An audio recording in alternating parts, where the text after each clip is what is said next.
La reunión anterior vimos a Pablo viajando hacia Jerusalén y despidiéndose de los ancianos de Éfeso.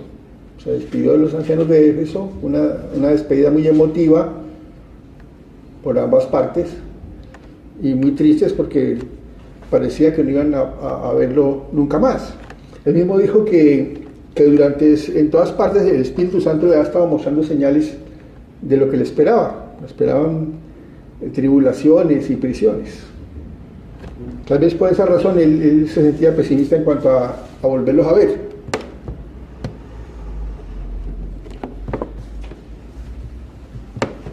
El capítulo 21 dice así el versículo 1: después de separarnos de ellos, zarpamos y fuimos con rumbo directo a Cos, y al día siguiente a Rodas, y de allí a Pátara. Y hallando un barco que pasaba a Fenicia, nos embarcamos y zarpamos. O sea, ya dejan Asia, la provincia de Asia, para atravesar el Mediterráneo hacia la tierra de Israel, pero pasando por Fenicia, que es lo que hoy en día es el Líbano, el país que queda al norte de Israel.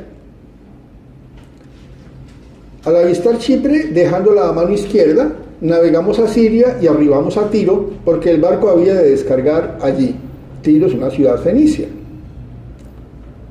Y hallados los discípulos, nos quedamos allí 7 días, y ellos decían a Pablo, por el Espíritu, que no subiese a Jerusalén. Aquí dice, hallados los discípulos, parece que ellos llegaron y ellos buscaron discípulos ahí. Tiro ya no era en la tierra de Israel, pero de todas maneras, el Señor Jesús estuvo ahí una vez predicando. Una vez el Señor Jesús estuvo allá. Y después de la muerte de Esteban, que huyeron tantos hermanos, tuvieron que huir de Jerusalén, muchos fueron allá a Tiro y compartieron el Evangelio. Y había discípulos. Ahora, recordemos esto. Cuando murió Esteban, ¿quién estaba consintiendo con la muerte de Esteban? ¿Quién cuidaba las ropas de los que lo apedrearon? Un muchacho llamado Saulo, que ya hoy en día se conoce como Pablo, más adelante. Usa este otro nombre, Pablo. Y entonces, esta gente que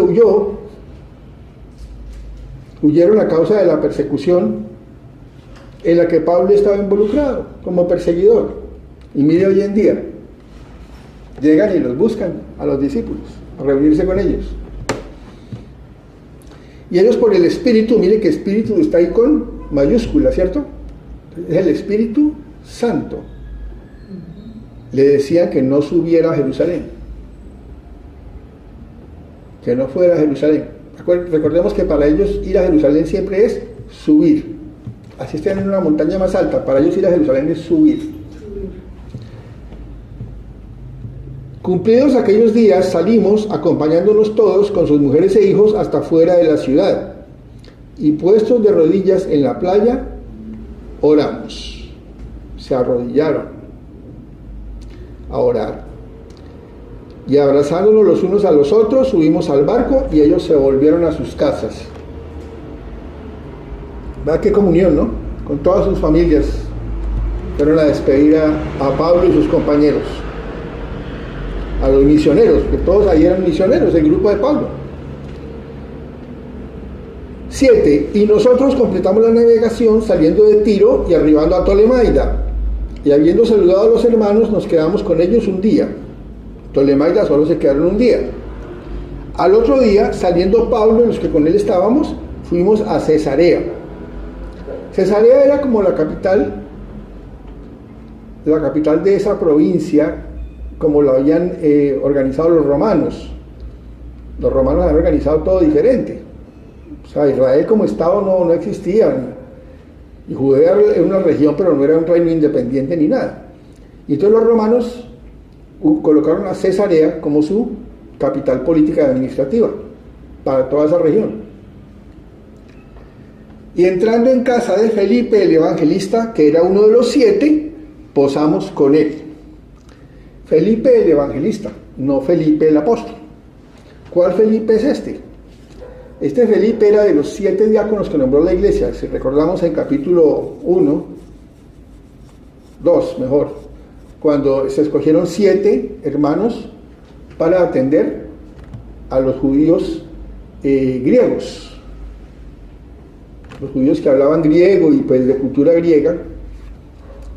Se nombraron 7 hermanos que sirvieran para que los apóstoles se dedicaran a la predicación solamente. Y entre esos 7 estaba Esteban y estaba Felipe. Después del martirio de Esteban, Felipe fue uno de los que salió de Jerusalén. Y si seguimos viendo Hechos, los capítulos siguientes, Felipe fue el que evangelizó inicialmente a Samaria, la región de Samaria, a los samaritanos que tanto odiaban a los judíos, porque eran mezclados, eran judíos mezclados con otras sangres, entonces para ellos eran contaminados, eran impuros. Los samaritanos. Y allá estuvo Jesús también. Felipe siguió el ejemplo de Jesús. Recordemos el pasaje de la samaritana en Juan 4. Y ahí se sembró esa semilla del evangelio cuando Jesús estuvo ahí. Felipe ahora llegó a seguir alimentando esa planta.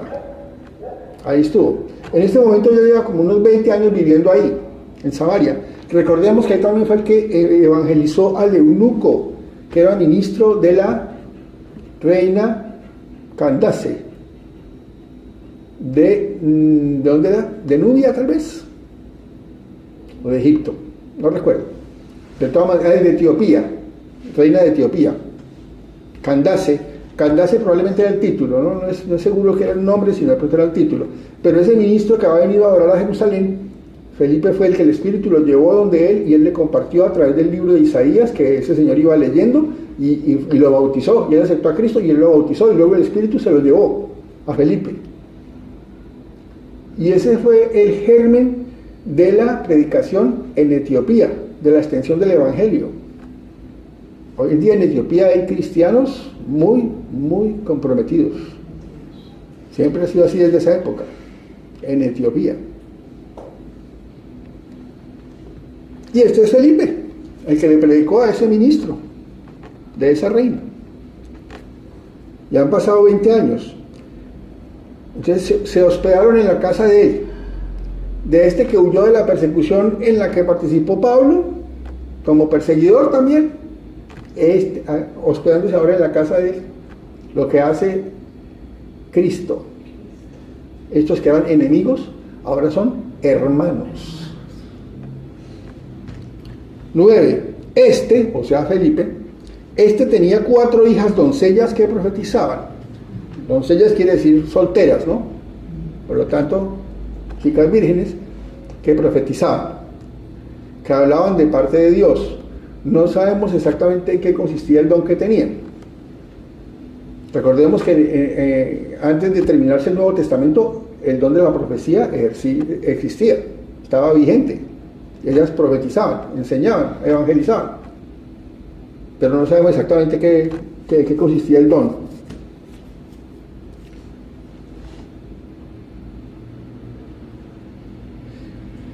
Y permaneciendo nosotros allí algunos días, descendió de Judea un profeta llamado Agabo. O sea, descendió de Judea, o sea, la región donde está Jerusalén. Por eso dice que descendió. Judea está arriba para ellos, Jerusalén está arriba. Descendió un profeta llamado Agabo. Ese es el mismo que había profetizado un hambre que hubo en los tiempos de Claudio, que eso se cumplió. Una gran hambre que hubo en toda la tierra. Un profeta, quien viniendo a vernos tomó el cinto de Pablo y atándose los pies y las manos dijo: esto dice el Espíritu Santo, así atarán los judíos en Jerusalén al varón de quien es este cinto y le entregarán en manos de los gentiles. Los profetas del Antiguo Testamento eran muy dados a realizar símbolos actuados. Uno mira a los profetas mayores y menores y hacían cosas como teatralizadas, dramatizadas, para ejemplificarle a la gente lo que iba a pasar. Entonces él, al estilo del Antiguo Testamento, coge el cinto que tiene Pablo y se amarra al mismo pies y manos y les dice que a eso le va a pasar a Pablo. Dice: así lo atarán, ¿quiénes? Los judíos. ¿Y lo entregarán a quién? A los gentiles. ¿A quién más le pasó eso? A Jesucristo. Los judíos lo entregaron a los gentiles. Los gentiles lo mataron, pero porque los judíos lo entregaron para que lo mataran. Al oír esto, le rogamos nosotros y los de aquel lugar que no subiese a Jerusalén. Vea, otra vez, lo mismo que le pasó allá en otra población donde estuvieron, que no subiera, que no fuera a Jerusalén. Entonces Pablo respondió: ¿qué hacéis llorando y quebrantándome el corazón? Porque yo estoy dispuesto no solo a ser atado, más aún a morir en Jerusalén por el nombre del Señor Jesús. Y como no le pudimos persuadir, desistimos diciendo: hágase la voluntad del Señor. Vean, el Espíritu Santo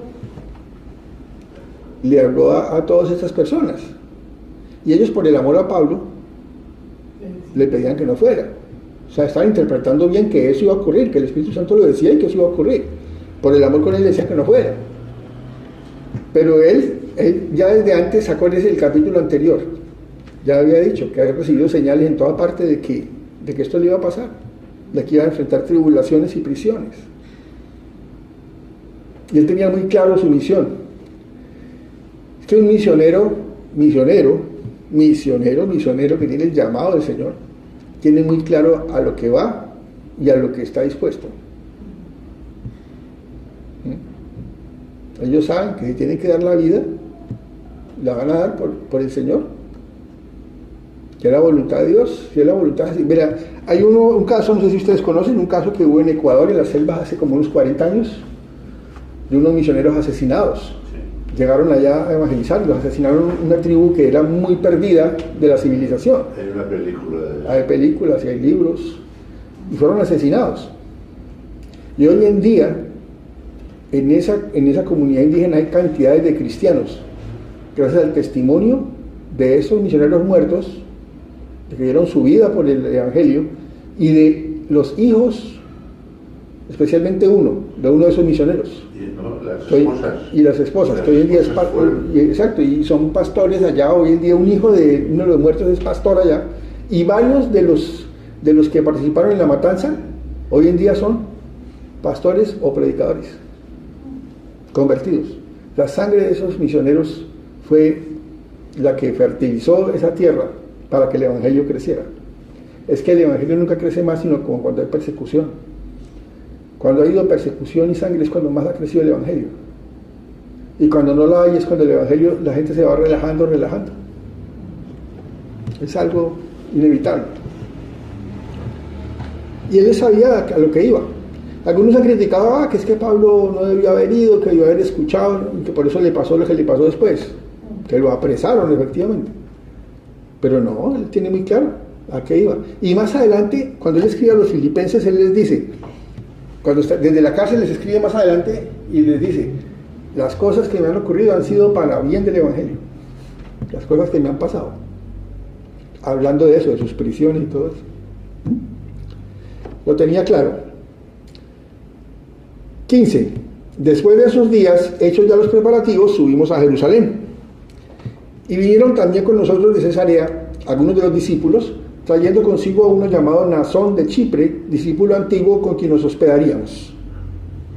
Parece que este Nasón, discípulo antiguo, ya un cristiano de mucho tiempo, fue el que los hospedó en Jerusalén, y él era gentil, no era judío, era un cristiano gentil, y probablemente eso también ayudaba a que en Jerusalén no hubiera muchas tensiones de saber que llegaba Pablo y que se metía a la casa de unos judíos, porque es que la llegada de Pablo a Jerusalén no era cualquier cosa. Era como, hoy diríamos que sería una bomba, el hecho de llegar Pablo a Jerusalén. Cuando llegamos a Jerusalén, los hermanos nos recibieron con gozo, y al día siguiente Pablo entró con nosotros a ver a Jacobo, y se hallaban reunidos todos los ancianos, a los cuales, después de haberles saludado, les contó una por una las cosas que Dios había hecho entre los gentiles por su ministerio. Cuando ellos lo oyeron, glorificaron a Dios y le dijeron: ya ves, hermano, cuántos millares de judíos hay que han creído, y todos son celosos por la ley. Entonces, llegó, al día siguiente de llegar, se reunió con Jacobo, el hermano del Señor, que era el líder de la iglesia en Jerusalén, hermano del Señor, hijo de María.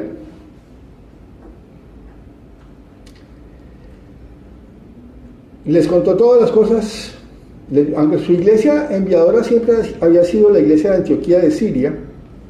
De todas maneras, él también le presenta aquí un informe a la iglesia de Jerusalén de todo lo que ha pasado en sus viajes, todas las maravillas que Dios ha hecho. Y ellos glorificaron a Dios, contentos de ver que el Señor estaba alcanzando también a tantos gentiles. Y le dijeron, bueno, hay muchos miles de nosotros que se han convertido, muchos miles de judíos, celosos de la ley, o sea, cumplidores de la ley.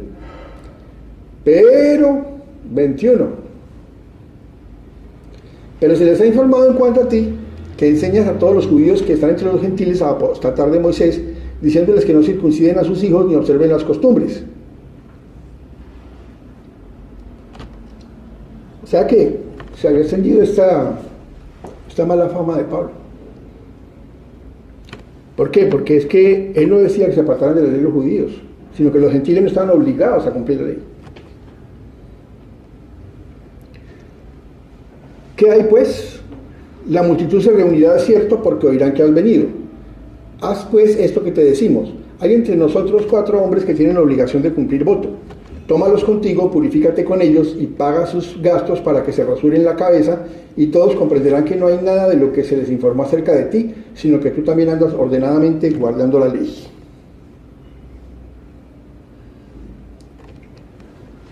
Pero en cuanto a los gentiles que han creído, nosotros les hemos escrito determinando que no guarden nada de esto, solamente que se abstengan de los sacrificados a los ídolos, de sangre, de ahogado y de fornicación.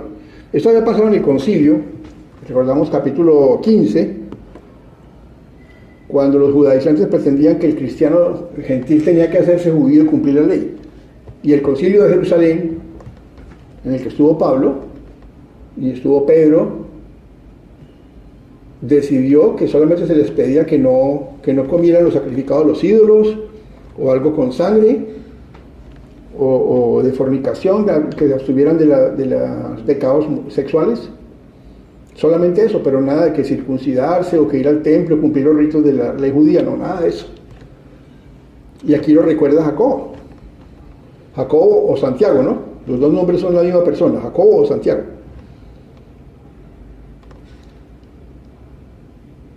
Entonces Pablo tomó consigo a aquellos hombres y al día siguiente, habiéndose purificado con ellos, entró en el templo para anunciar el cumplimiento de los días de la purificación, cuando había de presentarse la ofrenda por cada uno de ellos. ¿El objetivo de él cuál es? Poder demostrarle a sus hermanos judíos que él respeta la ley, que él sí la cumple. Porque el judío podía seguir cumpliendo la ley o no, en Cristo. Con la venida de Cristo ya no están obligados a cumplir la ley. Pero si la querían cumplir, la podían cumplir. Y Pablo la cumplía, de hecho él la cumplía, pero no le exigía a los demás creyentes gentiles que lo hicieran. Pero quería mostrarle a sus hermanos en Jerusalén eso, ¿para qué? Para poderlos alcanzar, poderlos evangelizar. Eso es lo que él quería, el testimonio. Por eso cuando le proponen hacer eso a los hermanos, él acepta.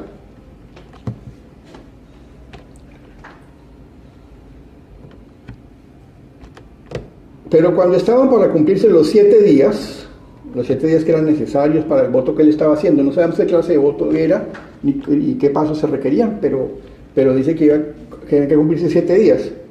Cuando estaban para cumplirse los 7 días, unos judíos de Asia, al verle en el templo, alborotaron a toda la multitud y le echaron mano, dando voces: varones israelitas, ayudad, este es el hombre que por todas partes enseña a todos contra el pueblo, la ley y este lugar. Y además de esto, ha metido a griegos en el templo y ha profanado este santo lugar. Imagínense. Entiendo. Pero eran judíos de los de Asia, de los con los que ha tenido problemas todos estos últimos años. De Asia, de la provincia de Asia, donde estaba Éfeso, donde estaba Colosas, bueno. Porque antes habían visto con él en la ciudad a Trófimo de Éfeso. Recordemos que Trófimo era uno de los que venían con él trayendo ofrendas para la iglesia. Toda esa comitiva que venía con él, la mayoría eran gentiles. Y traían ofrendas de varias iglesias para entregarle a los pobres de Jerusalén, de la iglesia. Les lo vieron con él y entonces ya supusieron que era que él lo había metido al templo.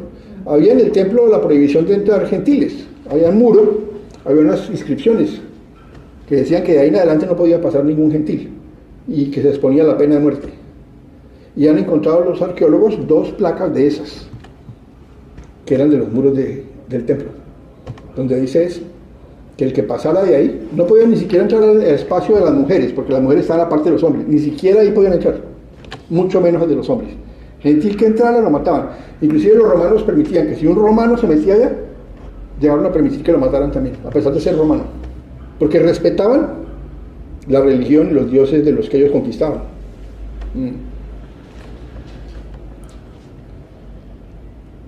30. Así que toda la ciudad se conmovió y se agolpó el pueblo.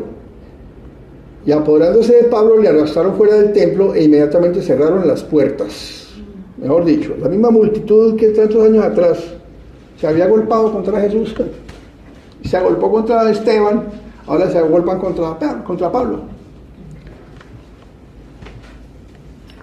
Y cerraron las puertas. Lo sacaron del templo y cerraron las puertas.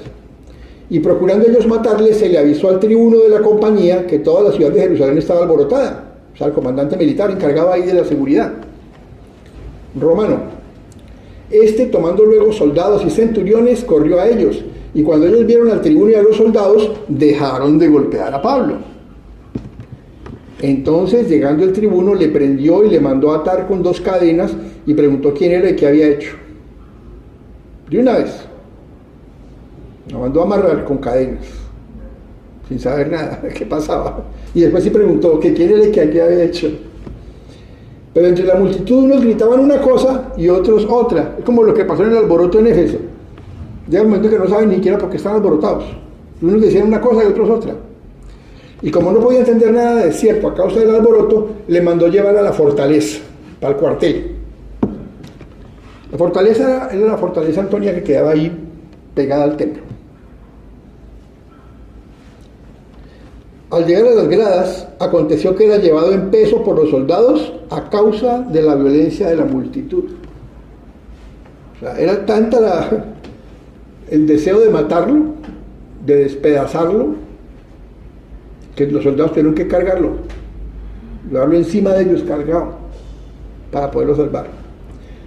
Porque la muchedumbre del pueblo venía detrás gritando: ¡muera! Cuando comenzaron a meter a Pablo en la fortaleza, dijo al tribuno, ¿se me permite decirte algo? Y él dijo, ¿sabes griego? Sorprendido, el tribuno.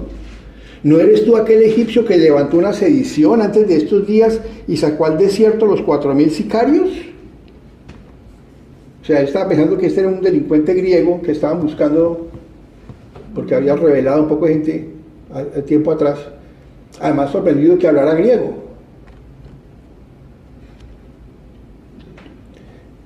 Entonces dijo Pablo, yo de cierto soy hombre judío de Tarso, ciudadano de una ciudad no insignificante en Cilicia, pero te ruego que me permitas hablar al pueblo. Dice que no le dice que él es ciudadano romano, no utiliza eso, sino le dice que es judío como los que lo están tratando de matar. Pero que su ciudad no es que es una ciudad cualquiera. Tarso era una ciudad muy importante, no solo en Cilicia, sino en el imperio. Tarso era una ciudad muy grande, no recuerdo, creo que era como la 3ª o 4ª ciudad en tamaño en el imperio. Y era una ciudad de mucho comercio, una ciudad muy culta. También había escuelas importantes como universidades, estilo lo que es una universidad hoy en día, allá en Tarso. La cultura de Pablo no era cualquier cosa. Pero le ruega que le permita hablar al pueblo. Mire cómo es de respetuoso él de todas maneras con la autoridad. Es un tribuno romano, pero él no se pone a decir, tiene que dejarme hablar. No, primero le dice que si le puede decir algo. Y luego le dice que si le da permiso de hablar.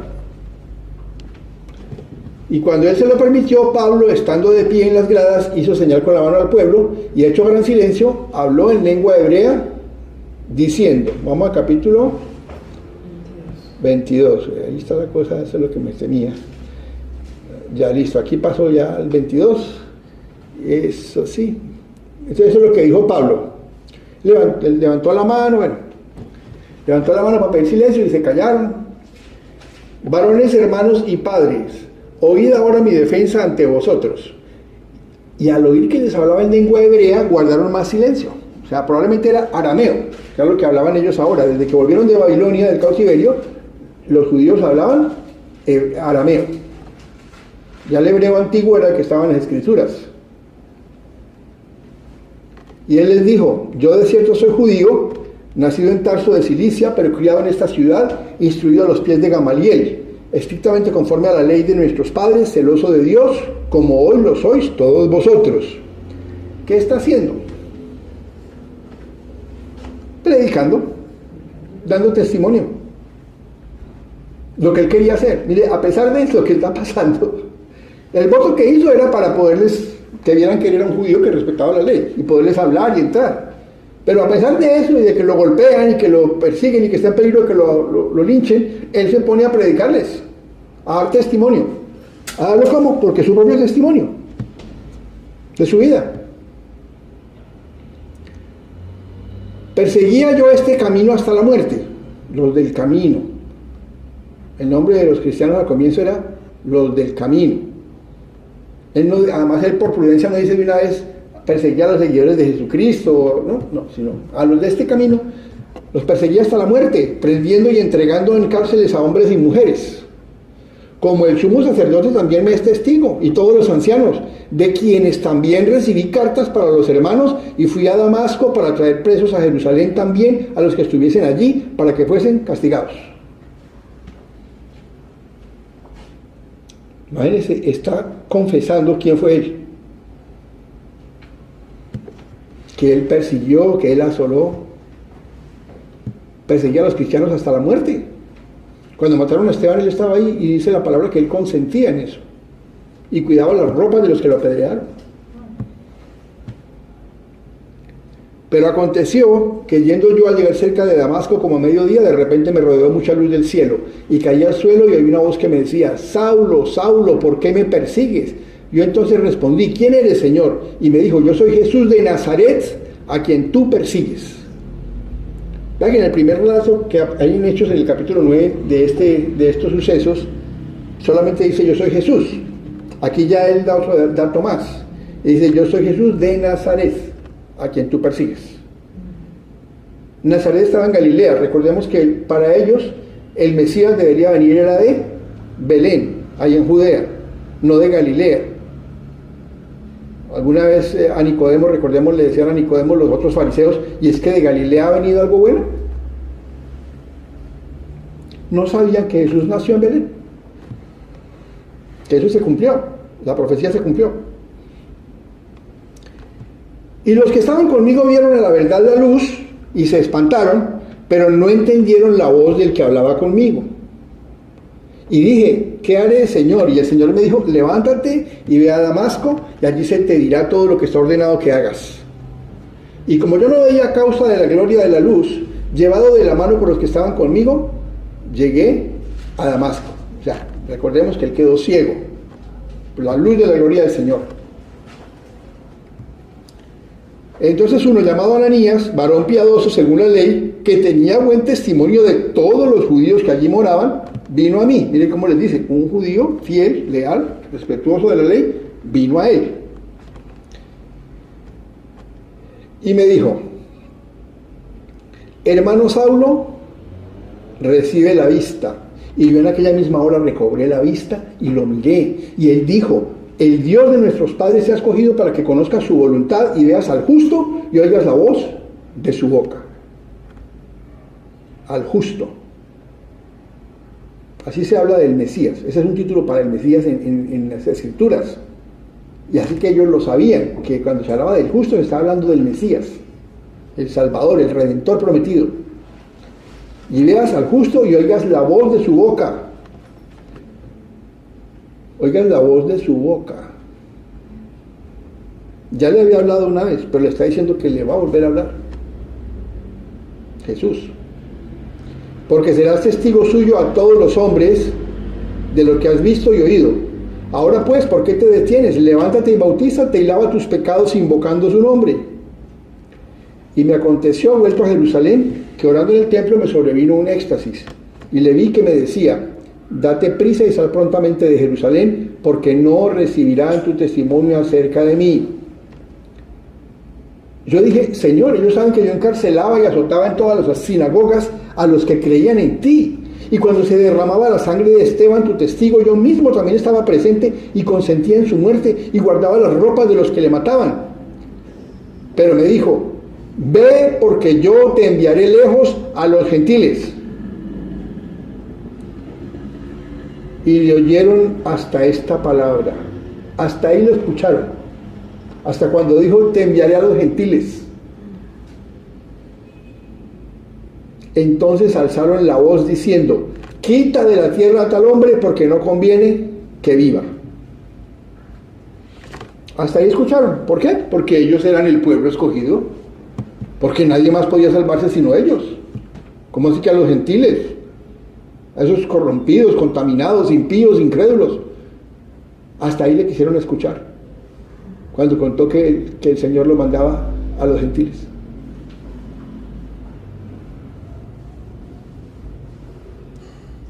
De aquí en adelante Pablo ya terminaron sus viajes misioneros. De aquí en adelante lo vamos a ver en el resto del libro siempre. Prisionero casi todo el tiempo hasta el final. Prisionero. Pero miremos la parte de su testimonio. Sabía lo que le esperaba, pero comprometido siguió adelante, dispuesto a dar la vida por el Señor, a pesar de lo que le esperaba. Recordamos el pasaje en Lucas, el Señor cuando en Getsemaní le dice al Padre, Padre, si puedes, pasa de mí esta copa, pero que no se haga mi voluntad, sino la tuya. Eso es lo mismo que hace Pablo acá, que se haga la voluntad del Señor, que fue lo que los hermanos finalmente acordaron, ¿sí? Que se haga la voluntad de Dios. Estaba dando el ejemplo. Recordamos la semana pasada cómo le contaba a los ancianos de Éfeso lo que él había hecho en su ministerio para que ellos lo imitaran y siguieran cuidando del rebaño, de las ovejas que cada uno tenía a su cuidado. Pues ahora está dando ejemplo y testimonio como misionero también de lo que está dispuesto a dar su vida. Está dando ese ejemplo de testimonio a los demás hermanos creyentes, que hay que estar dispuesto a lo que sea para servir al Señor. El libro de Hechos nos muestra la formación de la iglesia, cómo funcionaba la iglesia primitiva, y nos muestra cómo funcionan las misiones y cómo trabajan los misioneros, lo que tienen que enfrentar. Por eso recordemos siempre estar orando por las misiones y por los misioneros, por esos hermanos que están dispuestos a dar su vida por servir al Señor. Muchos han perdido a su esposa, a sus hijos a manos de incrédulos. A veces ellos mismos han perdido la vida, pero uno no sabe a veces qué es peor, si perder la vida uno o ver asesinada a su familia y seguir viviendo, seguir con ese recuerdo. La semana entrante continuaremos con lo que sucede con Pablo en manos de los gentiles por decisión de los judíos. Y de aquí en adelante va a ser así, pero todo para la gloria de Dios. Fue a la Roma, no como él esperaba llegar, pero allá lo llevó el Señor. Vamos a orar. Padre, te damos gracias, Señor, por tu palabra nuevamente, por este testimonio que nos das a través de ella, porque nos muestras cómo era la iglesia primitiva, la iglesia que comenzó en Pentecostés por la obra del Espíritu Santo, que comenzó y sigue viva hasta nuestros días, Señor. Gracias por mostrarnos cómo debe ser la iglesia, por darnos ese ejemplo que nos anima, Señor, de personas que han pasado por cosas muchísimo más duras que nosotros. A veces enfrentamos pruebas y cosas duras, pero cuando comparamos con ellos o con otras personas también en este mundo que viven tantas dificultades, tantas situaciones, nos damos cuenta que siempre hay motivos para darte gracias.